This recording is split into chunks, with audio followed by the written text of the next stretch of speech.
Eggulo Minisita w'ebyobulamu Dr. Ruth Acheng yategeezezza Paalamenti nti eggwanga lyongedde okunyweza ebyokwerinda ku nsalo zaalyo okwewala abantu abalina obulwadde obwa monkeypox okuyingira mu ggwanga wabula ng'obulwadde buno bwakakasibwa mu ggwanga ng'ennaku z'omwezi 23 omwezi oguwedde mu bitundu ebyakaseese.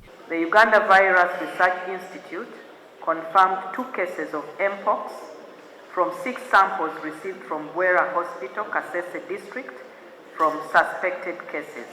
The 2 individuals were admitted and treated in Bwera Hospital and have since recovered and have been discharged with no complications. Ekirwadde kino kisaasaanyizibwa akawuka akava mu nkima Kamuje kw'ossa n'ebisolo ebirala era mu kiseera kino kyakasaasaanira disitulikiti za Uganda 23 naddala ezo ezisinga okuwangaaliramu ababundabunda abava mu ggwanga lya Congo kyokka nga ne Kampala mw'ogitadde. Ebimu ku bifo ekirwadde kino ekya monkeypox mwe kisinga okwegiriisiza mwe muli amasomero, amakomera, awatundibwa akaboozi n'ebifo eby'omujjuzo wabula ekirwadde kino kikambwe ddala era kyakatta abantu 1,700 mu nsi yonna ng'ababaka bavudde mu mbeera ne bateeka minisita ebyobulamu ku nninga. Annyonnyole lwaki tebalangirira kirwadde kino nga bamaze okukizuula era bw'ati bwe yatangaazizza. We are just out of Ebola.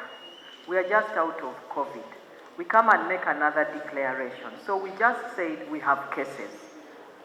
And one most fundamental issue was not to disrupt trade among the population and to cause scare. Minister Acheng yategeezezza eggwanga nti tewali ddagala ttuufu lijjanjaba kirwadde kino ekya monkeypox mu kiseera kino wabula yalabudde bannayuganda okwekuuma n'okuddukira mu malwaliro singa bafuna obubonero obw'enjawulo okugeza ng'okuluma omutwe ogw'okumu, okusiiba omubiri, okufuna ebirogologo, okuluma omugongo, omusujja ogutawona, okusiibwa emimiro, okufuna obutulututtu. Kyokka akabi we kali nti singa akawuka kano katuula mu kifo kyonna okugeza ng'enzigi, entebe, emmeeza n'ebirala kaabulabe nnyo nti kasobola okumalawo ebbanga lya nnaku 14 n'omusobyo nga kalwaza buli akwata oba akozesa ekintu kino ng'okukeewala olina okukomya okugaba n'engoye, okumala gakwata mu ngalo z'abalala, okunaaba mu ngalo nga bwe gwali mu biseera ebya ssenyiga omukambwe COVID-19.